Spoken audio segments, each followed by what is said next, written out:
Hello student. मैं सौरभ कोहली आपका हार्दिक स्वागत करता हूं अपने यूट्यूब चैनल में। प्यारे बच्चों, कैसे हो आप? मैं आशा करता हूं आप स्वस्थ होंगे, सुरक्षित होंगे। आज बच्चों, देशभक्ति पाठ्यक्रम के तहत हम चर्चा करेंगे दुर्गा भाभी की। जी हाँ, दुर्गा भाभी वो क्रांतिकारी हैं जिनके बारे में आपने शायद पहले पढ़ा है या नहीं पढ़ा है, लेकिन आज हम इसके बारे में चर्चा करेंगे। अपनी इस चर्चा को शुरू करने से पहले बच्चों, मैं आपको बता दूं, अगर आप इस चैनल पर नए हैं तो इस चैनल को लाइक, शेयर एंड सब्सक्राइब जरूर कर लीजिएगा और बेल आइकन को भी प्रेस जरूर कर लीजिएगा ताकि सारे नोटिफिकेशन आप तक जरूर मिल सकें। तो आज हम शुरू करते हैं दुर्गा भाभी जी के ऊपर अपनी कड़ी। हर माँ अपने बच्चे को सुरक्षित रखना चाहती है, परंतु देश की आज़ादी के लिए नन्हे से बच्चे को गोद में लेकर जाने वाली माँ निर्संदेह ही एक साहसी महिला रही होगी। बच्चों, इतना पैरा पढ़ के हमें पता लगा है कि जब ये क्रांतिकारी कदम अपने देश के लिए रखने लगी तो इनका जो बच्चा था वो काफ़ी छोटा था और इन्होंने उस चीज़ की भी परवाह नहीं करी कि मेरा बच्चा भी छोटा है, और अपना कर्म बखूबी निभाया।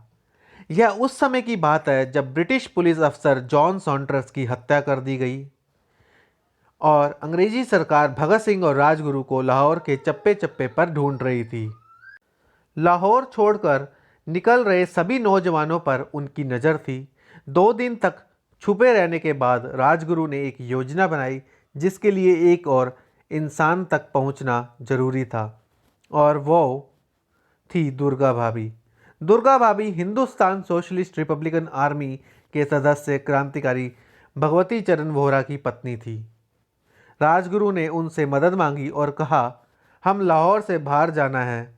दुर्गा भाभी अपने बेटे के जन्म के बाद से क्रांतिकारी गतिविधियों से थोड़ी दूर थी, लेकिन जब उन्हें पता चला कि भगत सिंह और राजगुरु को उनकी मदद की ज़रूरत है तो वह फौरन तैयार हो गई। उसके बाद जो हुआ वह इतिहास को एक ऐसा किस्सा मिल गया जिसके बारे में जानकर लोग दांतों तले उंगली दबा लेते हैं। वह किस्सा जब वेश बदलकर भगत सिंह, दुर्गा भाभी और उनके बच्चे के साथ अंग्रेजों की नाक के नीचे से निकल गए थे। क्या आप जानना चाहते हैं यह सब कैसे हुआ? कुछ यूं कि एक दिन राजगुरु अपने साथ एक सजीले नौजवान को लेकर भाभी दुर्गा से मिलने पहुंचे। दुर्गा भाभी उस नौजवान को पहचान नहीं पाई। तब राजगुरु ने बताया, ये भगत सिंह है। अंग्रेजों से अपनी पहचान छुपाने के लिए भगत सिंह ने अपनी दाढ़ी हटा दी थी और सिर पर पग की जगह अंग्रेजी हैट पहन रखी थी। दुर्गा भाभी भौचक रह गई क्योंकि भगत सिंह तो बिल्कुल भी नहीं पहचाने जा रहे थे। उन्होंने अगले दिन यानी 20 तारीख की सुबह लाहौर से कलकत्ता जाने वाली ट्रेन के 3 टिकट लिए। भगत सिंह अपनी पत्नी दुर्गा और अपने अपने बच्चे के साथ पहले दर्जे में बैठने वाले थे। भगत सिंह, जो उनकी उस समय एक्ट करने वाली पत्नी थी, असली में नहीं, उस समय जो एक्ट के लिए बनी हुई थी, दुर्गा भाभी और अपने बच्चे के साथ पहले दर्जे में बैठने वाले थे।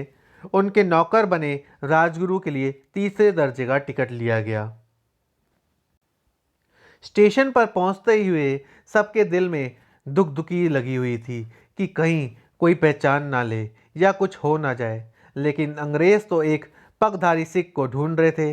अंग्रेजी सूट बूट और हैट्स में सजे नौजवान पर उनका ध्यान गया ही नहीं। ऐसा नौजवान जिसके साथ उसकी पत्नी और छोटा बच्चा भी था। किसी को कोई शक नहीं हुआ। स्टेशन के भीतर जाकर उन्होंने कानपुर की ट्रेन ली, फिर लखनऊ में ट्रेन बदल ली क्योंकि लाहौर से आने वाली सीधी ट्रेनों में भी चेकिंग जारी थी। लखनऊ में राजगुरु अलग होकर बनारस चले गए और भगत सिंह, दुर्गा भाभी और उनका छोटा बच्चा हावड़ा के लिए निकल गए। कलकत्ता में ही भगत सिंह की वह मशहूर तस्वीर ली गई थी जिनमें उन्होंने हैट पहन रखा है।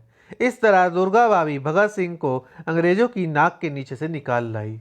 उन्होंने देश के वीर जवानों की सहायता के लिए अपने घर से निकलकर हिम्मत से परिस्थितियों का सामना किया।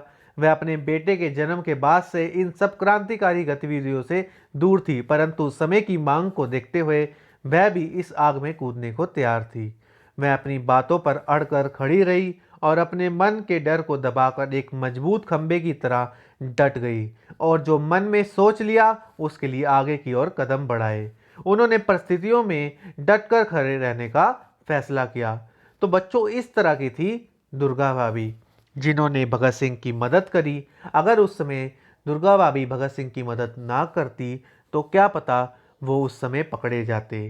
तो आज आपको दुर्गा भाभी जी की कहानी सुनकर कैसा लगा, आप कमेंट सेक्शन में ज़रूर बताएं और इस चैनल के साथ जुड़े रहे। इस चैनल को ज़रूर सब्सक्राइब करें।